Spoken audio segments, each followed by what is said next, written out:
A mansão brilhava naquela noite com exagero.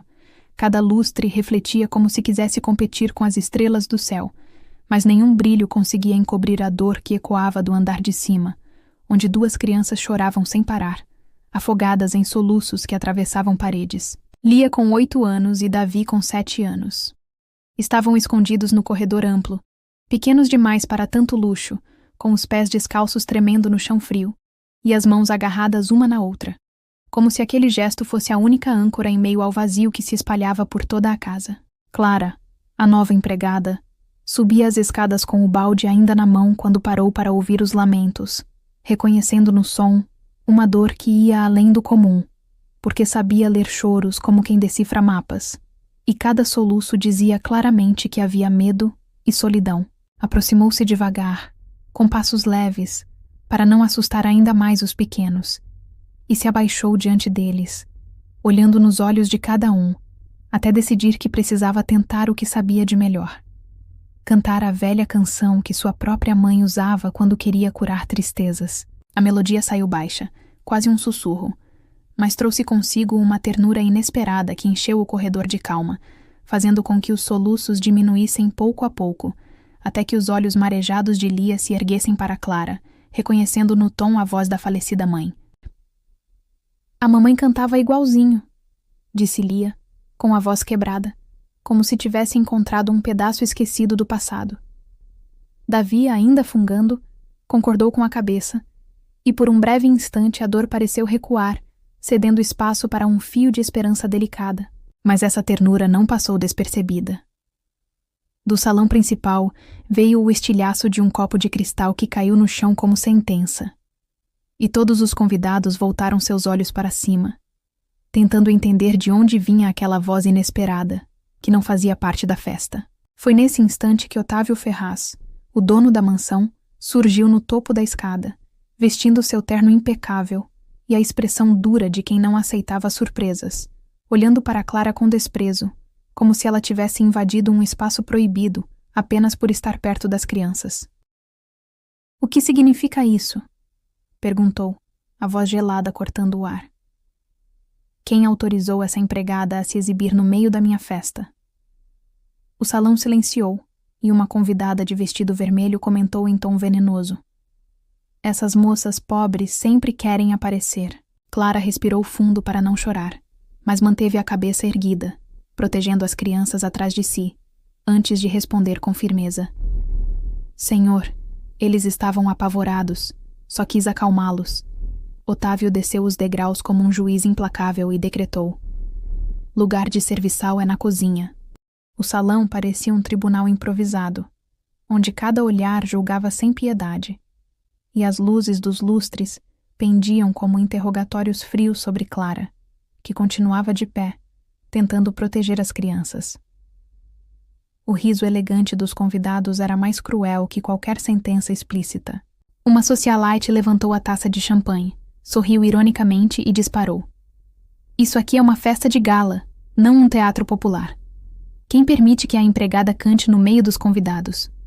O veneno escorria em cada palavra, arrancando concordâncias disfarçadas pelo salão. Clara sentiu o rosto arder, mas manteve os ombros firmes, respirando fundo. "Eu só quis acalmá-los, senhor. Nada mais." Disse com voz firme, tentando sustentar sua dignidade diante de tantos olhares acusadores que a tratavam como se fosse um objeto fora de lugar. Otávio desceu os degraus lentamente, transformando cada passo em ameaça. "Você não quis acalmar. Você quis aparecer", acusou, erguendo o dedo contra ela como se fosse um carrasco.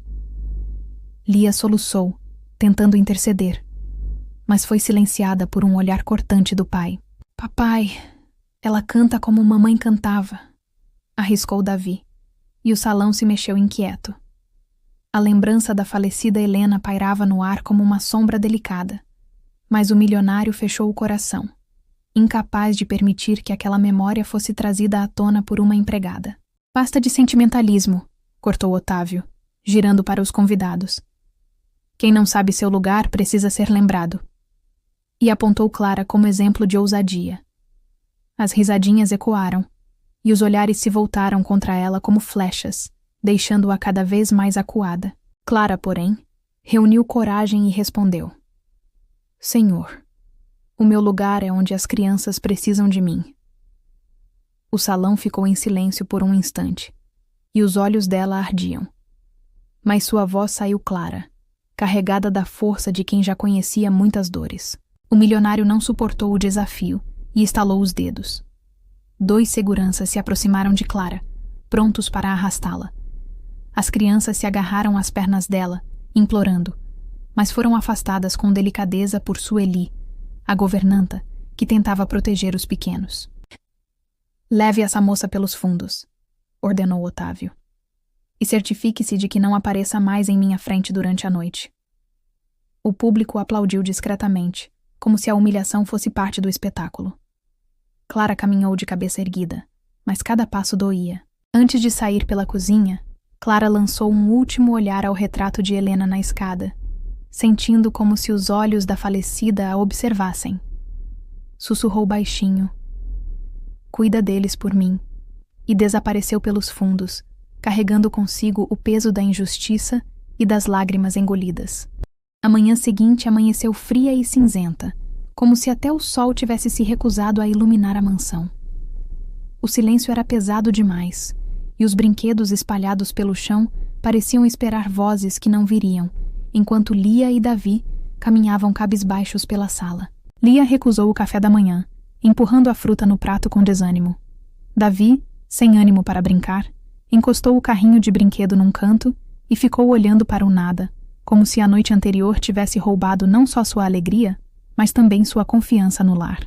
Otávio, como de costume, saiu cedo para o escritório, mas dessa vez levava um semblante ainda mais endurecido. Atendeu telefonemas, assinou papéis, mas nada do que fazia parecia preencher o buraco que a ausência de ternura deixava dentro de sua própria casa. Sueli, a governanta, percebeu o desânimo das crianças e tentou distraí-las, levando-as ao jardim. O canto dos pássaros era bonito, mas insuficiente. Tia Clara vai voltar? Perguntou Lia, a voz tremendo. Não sei, minha flor, respondeu Sueli, sentindo a dor atravessar a garganta. No meio da biblioteca, os irmãos encontraram uma caixa de madeira antiga, coberta de poeira. Dentro, havia um envelope com a caligrafia inconfundível da mãe. Davi abriu com cuidado e leu a primeira linha em voz alta. Se um dia o amor faltar, escutem essa carta. A cada palavra, a ausência de Clara se tornava mais gritante. Confie no que acolhe, não no brilho, dizia a mãe. Quem cantar com vocês merece lugar. Lia e Davi trocaram olhares decididos, sentindo que aquelas instruções eram como um mapa para reencontrar a paz perdida. Ao lado da carta, encontraram a antiga caixa de música da mãe, que ainda funcionava. Quando deram corda, a melodia suave encheu a sala, trazendo de volta lembranças da voz de Helena, e ao mesmo tempo, lembrando-os da única pessoa que havia cantado daquela forma. Clara. Davi olhou para Lia com determinação. Vamos procurar ela. A irmã assentiu, segurando a carta contra o peito.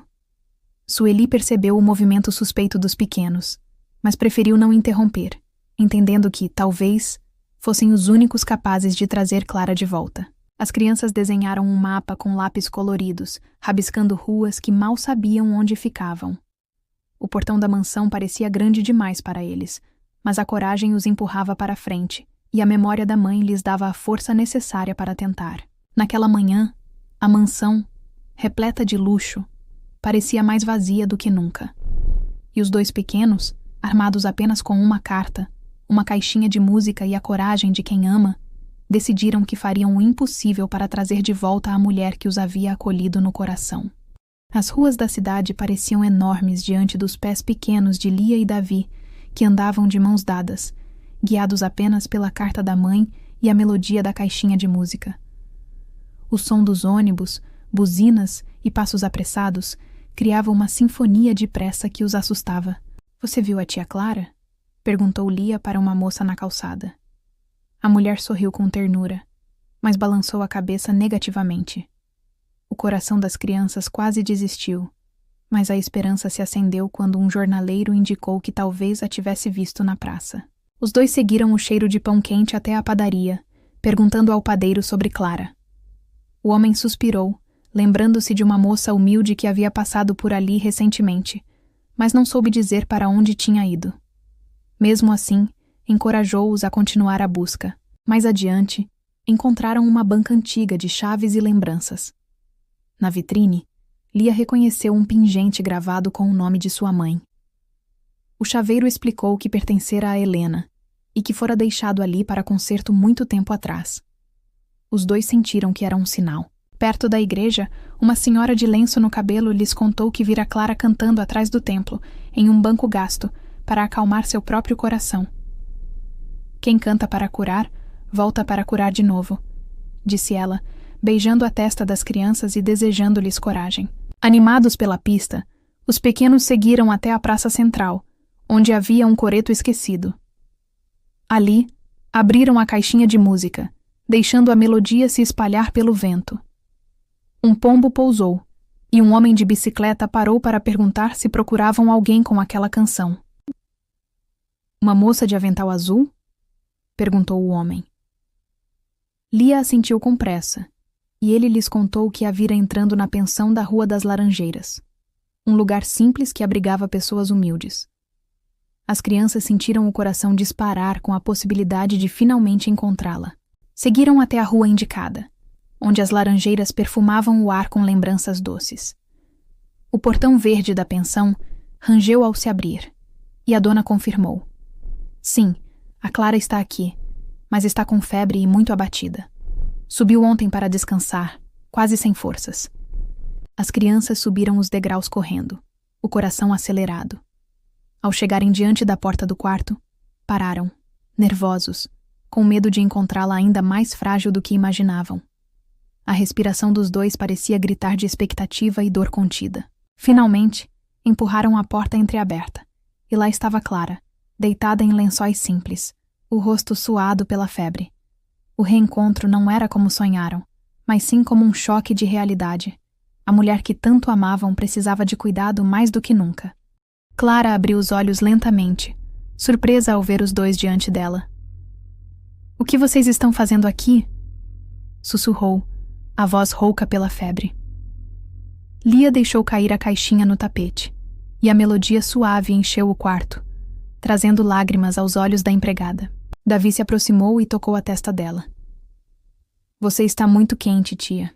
Está doente, disse preocupado. Clara sorriu com esforço, tentando disfarçar a dor.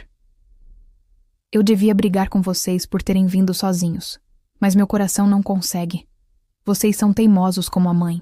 Lia mostrou a carta dobrada, as letras da mãe reluzindo sob a luz fraca.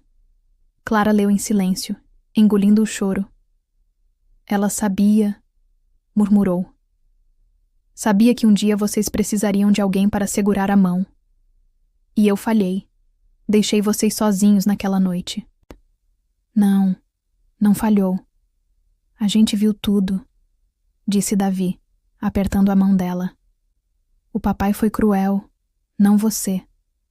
Clara fechou os olhos, tentando conter a dor e a lembrança da humilhação. O peso de ser acusada diante de todos ainda queimava em seu peito. A dona da pensão entrou com uma sopa fumegante, ajudando Clara a se alimentar. As crianças a encorajaram, revezando colheradas, como se fossem seus pequenos guardiões. Aos poucos, a febre começou a ceder, e ela pôde sorrir, mesmo que timidamente para eles. Volta com a gente, tia Clara, implorou Lia. Papai precisa aprender a escutar. Clara hesitou, lembrando-se das palavras duras de Otávio. Ele nunca vai mudar, murmurou. Mas Davi apontou a carta e leu. Confie no que acolhe, não no brilho. As palavras ecoaram dentro dela como uma ordem impossível de ignorar. Clara respirou fundo, sentindo a coragem nascer no meio da dor. Está bem, eu volto. Mas volto por vocês, não por ele, disse decidida. As crianças sorriram, abraçando-a com força. A pensão se transformou em ponto de partida. A dona entregou a Clara um casaco grosso, desejando sorte. Tragam essa moça inteira de volta, pediu. Lia guardou a caixinha de música, Davi abraçou a carta e juntos eles desceram as escadas de mãos dadas. O caminho de volta parecia longo, mas dessa vez não estavam sozinhos. A esperança caminhava com eles, ainda que o medo também se fizesse presente.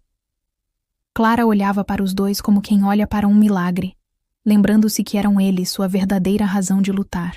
Ao atravessarem novamente a Rua das Laranjeiras, Clara sabia que não havia mais retorno. Enfrentaria o patrão, enfrentaria os convidados, enfrentaria até a si mesma. Mas não permitiria que as crianças continuassem vivendo em uma casa cheia de brilho e vazia de amor. Quando chegaram à mansão, os portões se abriram pesados e o clima era ainda mais frio que na noite da festa. Clara entrou de mãos dadas com as crianças, enfrentando os olhares dos seguranças, enquanto Lia segurava firme a carta da mãe contra o peito. O salão estava lotado novamente, cheio de convidados, jornalistas e câmeras que registravam cada movimento do milionário. Otávio, vestido como um general de gala, ergueu o queixo ao ver Clara atravessar o salão, e o silêncio foi imediato, carregado de tensão. "A quem deixou essa mulher entrar de novo?" perguntou, a voz firme como aço. Lia deu um passo à frente, a carta tremendo em suas mãos. "Papai, é da mamãe, é para você", disse, implorando que ele aceitasse ler aquelas palavras de amor guardadas no papel. Clara também avançou, o rosto ainda pálido da febre, mas os olhos brilhando de coragem. "Senhor Otávio, só peço que leia, que escute sua esposa, porque ela sabia que este dia chegaria." Mas Otávio arrancou o envelope da mão de Lia com brutalidade. Rasgou a carta em pedaços diante de todos. O som seco do papel partindo preencheu o salão como um trovão. Davi gritou, "Não!" Mas já era tarde. O chão se encheu de pedaços do último recado da mãe, e os convidados prenderam o ar horrorizados.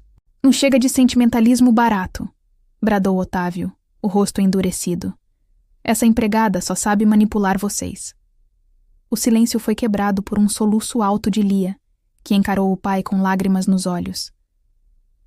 "O senhor está machucando a gente, papai." As palavras da filha caíram como lâmina em seu coração. Mas Otávio manteve a máscara. "Levem essa mulher daqui agora mesmo", ordenou aos seguranças. Sueli, a governanta, abaixou-se discretamente e recolheu os pedaços da carta, guardando-os com o cuidado de um tesouro.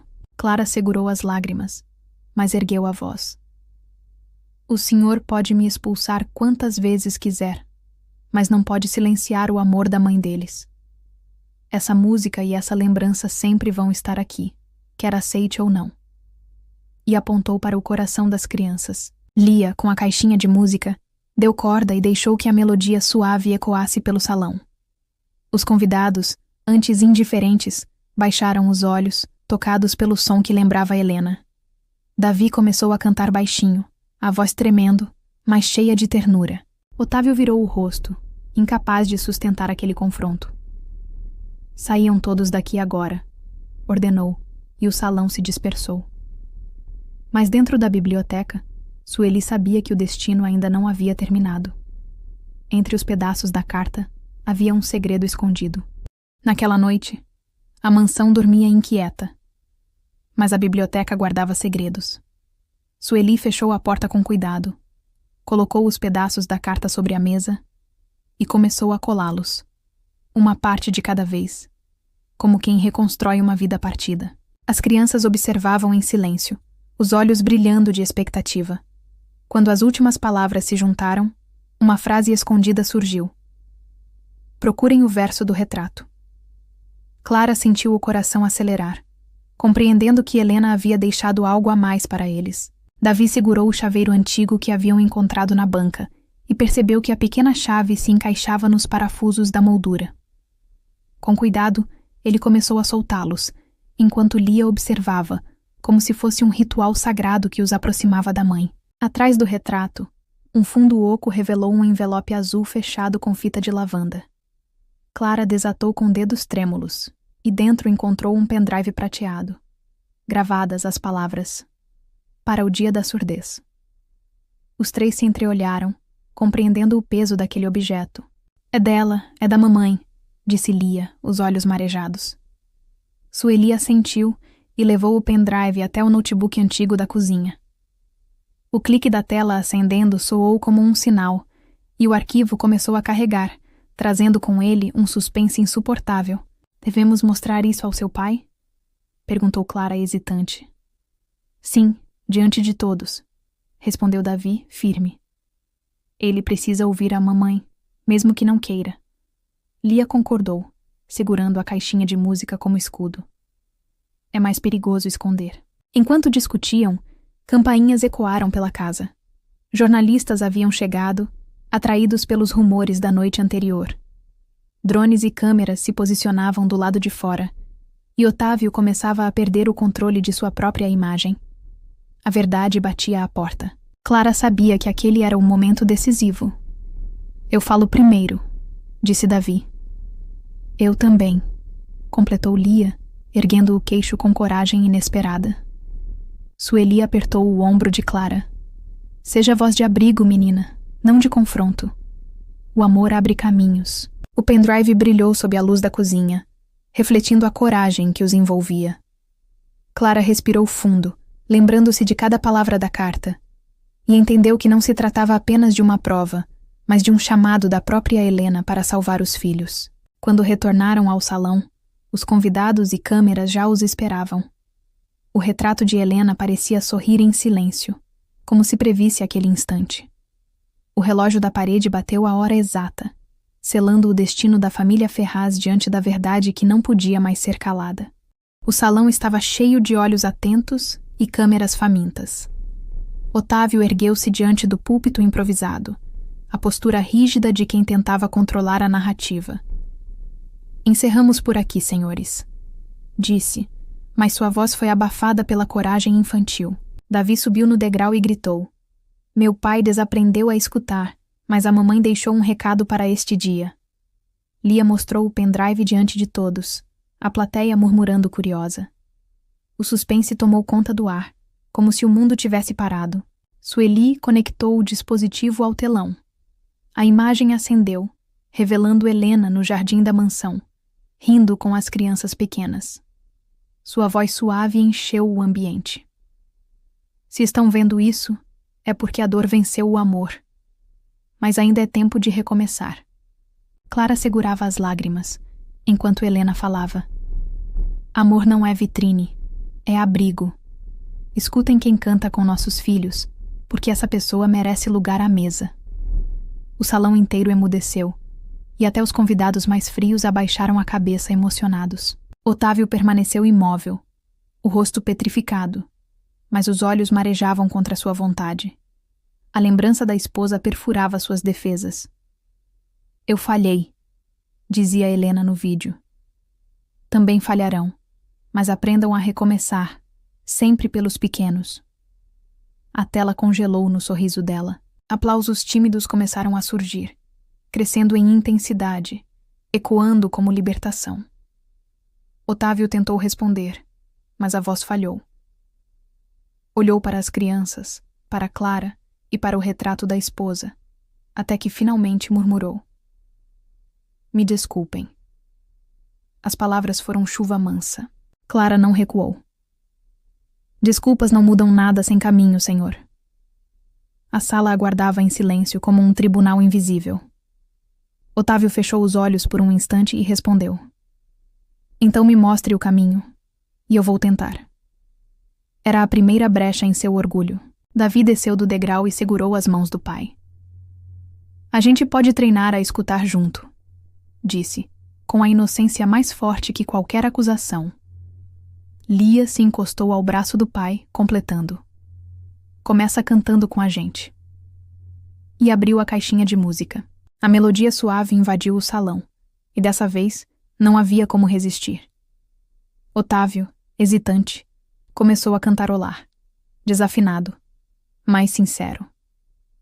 As crianças sorriram, e Clara observou emocionada, sentindo que o milagre da escuta havia começado diante de todos. Os celulares foram abaixados, os jornalistas guardaram suas câmeras. Não era mais uma notícia, era uma história de redenção. E naquele salão que antes servira para humilhar, nasceu uma nova canção que selaria o início da mudança da família Ferraz. Nos dias seguintes, a mansão conheceu uma nova rotina. O telefone de Otávio tocava menos, porque ele havia desligado notificações e aprendido a chegar cedo em casa. As crianças notaram a diferença. O pai agora aparecia no café da manhã. Clara, ainda desconfiada, aceitou organizar a rotina da casa, mas deixou claro: respeito primeiro, depois qualquer coisa. Otávio ouviu sem discutir. A governanta Sueli foi ponte entre eles, lembrando-o de que não havia atalhos, apenas o caminho da paciência. O milionário começou terapia aos sábados, falando do luto, da arrogância e do medo de perder o controle. Chorou diante de estranhos, mas saiu mais leve. Pela primeira vez em anos, ouviu sem interromper, e essa prática refletiu em sua relação com os filhos. Os vizinhos cochichavam nos portões. Será que ele enlouqueceu? Perguntavam alguns. Outros acreditavam que ele finalmente estava aprendendo. Otávio não se defendia. Apenas sorria e seguia, percebendo que a opinião alheia havia quase destruído sua família. Lia e Davi se tornaram vigias da nova rotina. Papai, respira. Você está falando alto demais, lembrava Davi. Tia Clara, descansa, não se sobrecarregue, completava Lia.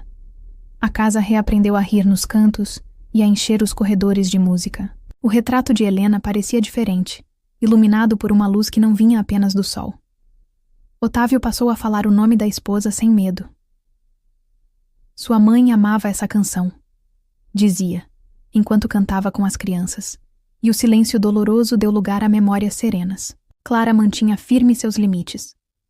Não sou reparação de culpa, sou pessoa, com tempo e cansaço. Otávio anotava mentalmente cada palavra.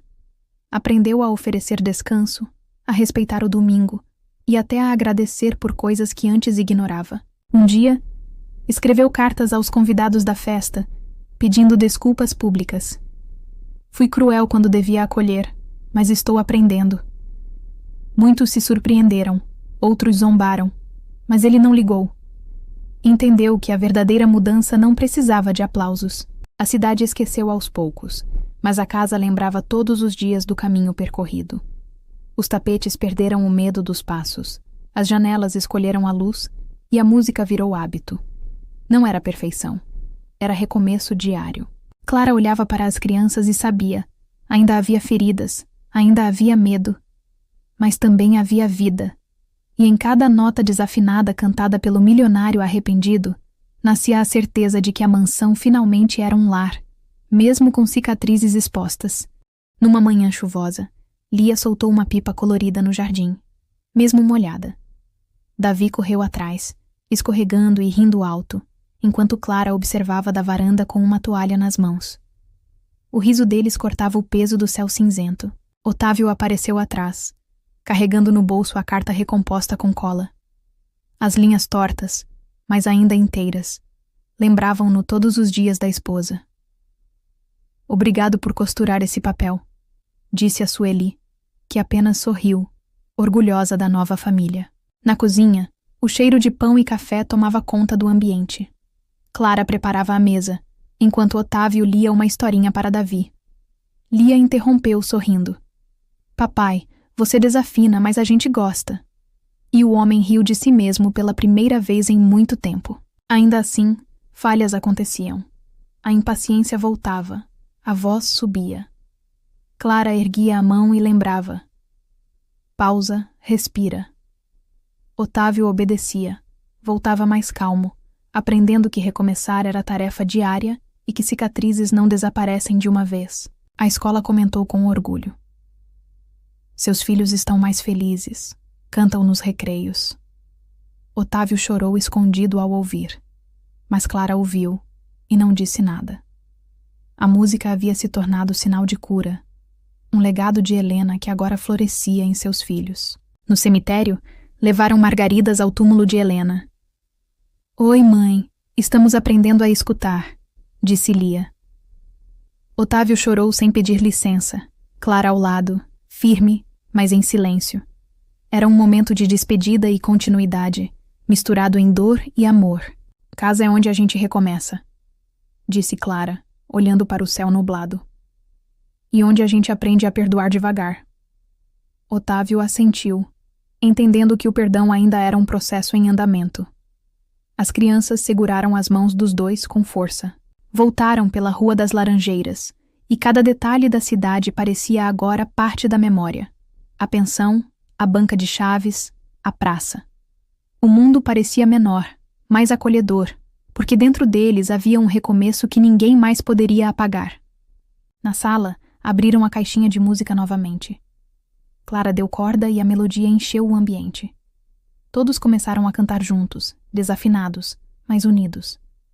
Pela primeira vez não parecia estranho. Era simplesmente verdadeiro, humano, imperfeito, mas cheio de vida. E assim, naquela casa que já havia sido palco de dor e humilhação, nasceu uma família nova.